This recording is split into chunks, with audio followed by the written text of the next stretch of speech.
يا صباح الفل، يا صباح الجمال على احلى اخوات وعلى احلى متابعين. لو اول مره تدخلوا قناتي، انا رشا. النهارده بقى هعمل لكم التورته الخطيره دي ب3 بيضات بس وبدقيق عادي جدا. كل سنه وانتم طيبين. طبعا احنا داخلين على الكريسماس، هي تنفع كده بقى في راس السنه. تعملوها كده وتتمتعوا كده بقى براس السنه بالتورته العظمه دي. حتى انا عاملاها لكم خضره، يا رب يجعل سنتنا خضره. عندي هنا بقى مكونات الكيك بتاعنا. عندي نص كوبايه دقيق، نص كوبايه سكر بودر، عندي 3 بيضات بدرجه حراره الغرفه، عندي ربع كوبايه حليب، ربع كوبايه زيت، وعندي هنا معلقه نشا، وعندي فانيليا. جبت هنا حطيت النشا على الدقيق وخليتهم كده على جنب. هجيب بقى هنا البيض، هفصل البيض عن الصفار. افصليه بالطريقه اللي تحبيها، عايزاها كده زي ما انتم شايفين. دي اول طريقه. تاني طريقه لو هتصفيها كده بايدك، ودي بالنسبه لي اسهل، مفيش اي مشكله، الطريقه اللي تريحك. المهم الصفار يبقى مفصول عن البياض من غير ما يتفك. هفصل بقى هنا الصفار عن البياض كده زي ما انتم شايفين. 3 بيضات بدرجه حراره الغرفه، اهم حاجه يبقوا بره التلاجة. هجيب بقى بوله واسعه كده عشان اعرف اكمل بقى مع البيض بقيه المكونات. جبت بقى على الصفار هنا زي ما انتم شايفين الفانيليا، وحدي ذره ملح، وحديها تقليبه بالمضرب العادي خالص زي ما انتم شايفين كده. مش هحط يعني فانيليا وذره الملح، وبالمضرب العادي مفيش اي مشكله، انا عايزاها تفك معايا وخلاص. الضرب الصحيح معايا في البياض. هنزل بقى هنا بنقطتين كده من الخل زي ما انتم شايفين، وعندي المضرب بتاعي. واول لما يتضرب معايا هنا انا نزلت بالسكر، بس معلش يعني ايه المقطع بتاع السكر دوت هنا ما بانش معاكم زي ما انتم شايفين كده. اهو بقول لكم بصوا، شايفين الفوم بتاعه عامل ازاي؟ لسه كمان لما يعمل لي البوز بتاع البط ده وكده هو خلاص بقى كويس معايا وجمد. اخدت بقى كده منه معلقه، نزلت بيها على الصفار وقلبتها جامد عشان يدي معايا سيوله كده شويه.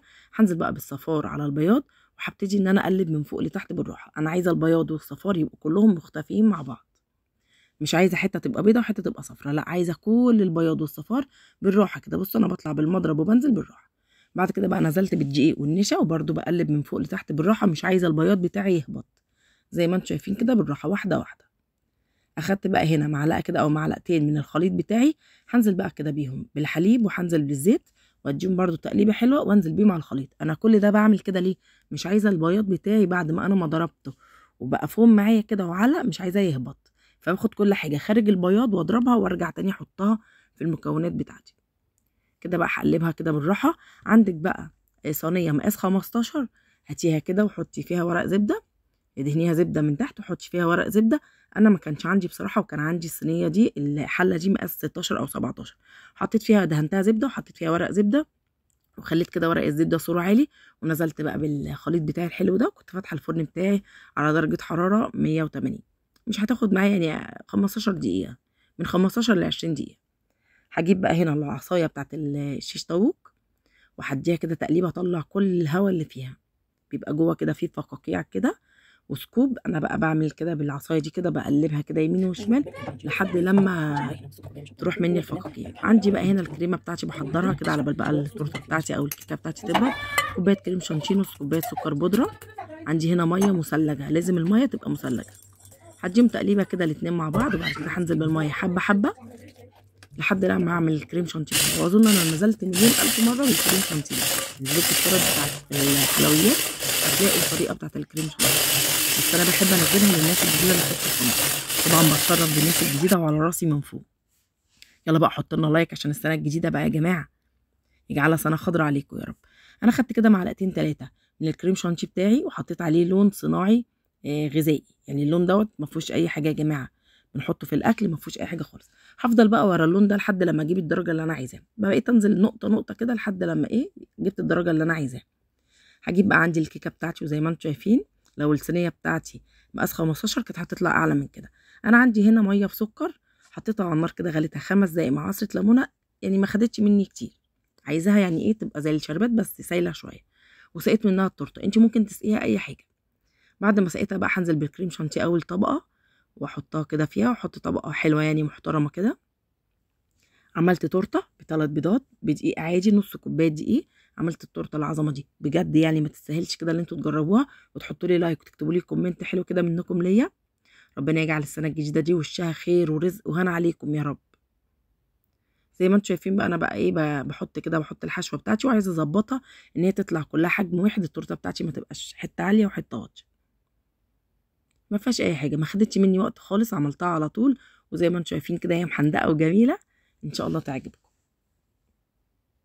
تقضي ل8 تنفار او اكتر كمان. الغزل تبقى بالنص التاني، ولو عايزين تخلوها 3 طبقات مفيش اي مشكله. هجلسها بقى كده بالكريم شانتيه اللي معايا الابيض، كلها كده من فوقها لتحتيها هجلسها. بس الاول كده هخرمها من فوق واديها برضو شويه اسقيها كده من السكر والميه اللي انا عاملاه. انا عايزاها تبقى كده اكلها بتدوب، وفعلا يا جماعه كانت بتدوب دوب، يعني مش قادره اقول لكم، كانت حاجه عظمه كده. بعد بقى ما احط لها الشربات بتاعها ده او هسقيها كده بالسيرم دوت، هجلسها بقى كده بالبقيه الكريم شانتيه اللي معايا. طبعا الخطوات دي احنا نزلناها في تورت كتير، وهسيب لكم ان شاء الله التورت معايا هنا في الفيديو دوت. حابين بقى تعملوا تورته بحجم اكبر من كده، حابين تعملوا تورت اشكال تانية، هنزل لكم ان شاء الله كذا تورته، وانزلوا كده في القناه بتاعتي كده وشوفوا، هتلاقي حلويات ان شاء الله هتعجبكم، وتورت باذن الله هتعجبكم، مش مكلفه. احنا عملنا دي ب3 بيضات وبنص كوبايه دقيق عادي جدا، مش دقيق سبونج.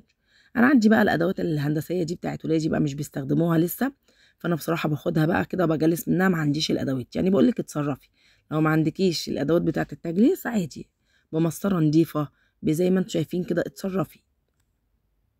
اهم حاجه تبقى مش مستخدمه، يعني تبقى ايه بايدك انت. هنا بقى جلستها بقى كلها كده، وهيجي بقى من الجناب اعمل لها الروزيتات الحلوه دي كده باللون الاخضر، الابيض مع الاخضر عطي لون حلو قوي قوي قوي، بجد يجعل سنتكم خضرا يا رب. بعد ما خلصتها بقى كده هاجي من تحت اديها برده كده نفس الروزيتات الخضرا دي، وعندي بقى هنا لون احمر اخدت منه حبه كده وحطيتهم في الكريم شانتيه وعطاني اللون الحلو ده. هنكتب بقى هابي نيو يير كده، سنه سعيده عليكم يا رب. ولو باظت منك انا بقول لك مفيش اي مشكله خالص، لو الكتابه دي لان بتبقى صعبه جدا على فكره، بتنزل مهزوزه، بتنزل مش مظبوطه، لو باظت منك مفيش اي مشكله، هتشيليها كده بايدك بالراحه وتجلسي تاني، مفيش اي مشكله خالص. لان ناس كتبت لي ان بيحصل معاها صعوبه في الكتابه وفي التزيين، فمفيش اي مشكله خالص، سهله جدا وما فيهاش اي حاجه. بصوا بقول لكم عادي، بصوا بشيلها بايدي كده عادي، مفيش اي مشكله خالص. هرجع تاني بقى احط كده كريم شانتيه ابيض بالراحه واجلسها ان شاء الله حتى بالمعلقه مش هتبان. بصوا بقى في النهايه بقت التورته العظمه دي ب3 بيضات ونص كوبايه دقيق، عملنا الشياكه والجمال ده. لو عايزه في راس السنه تهديها لحد تنفع. بصوا الشياكه والجمال، وطلع تورته اسفنجيه. معايا تورته شوفي بقى انت دي هتجيبها بكام. عندي بقى هنا سبرينكل ملون، حبيت بقى ان انا ازينها كده بقى. طبعا احنا الكبار قبل الاطفال بنفرح بالحاجات دي، اديتها شكل حلو قوي. وهنزل بقى على الروزيتات الخضراء دي كده من فوق، اديها برده كده سبرينكل، حاجه عظمه بجد تستاهل اللي انتوا تجربوها. اتمنى كده اللي انتوا تكتبوا لي في الكومنتات جربتوها ولا لا، ونزلوا لي وصفات على صفحتي على الفيسبوك. هسيب لكم اللينك بتاع الصفحه كده ان شاء الله. ويا رب تكون عجبتكم، واتمنى بجد كده اللي انتوا تكتبوا لي كومنتات حلوه زيكم. وكل سنه وانتم طيبين، ويا رب السنه الجديده كده تكون وشها حلوه على الجميع، وتكون سنه خير ورزق وهنا وسعاده على كل حبايبي وصحابي واهلي ومتابعيني وكل الدنيا كلها يا رب. ايه رايكم؟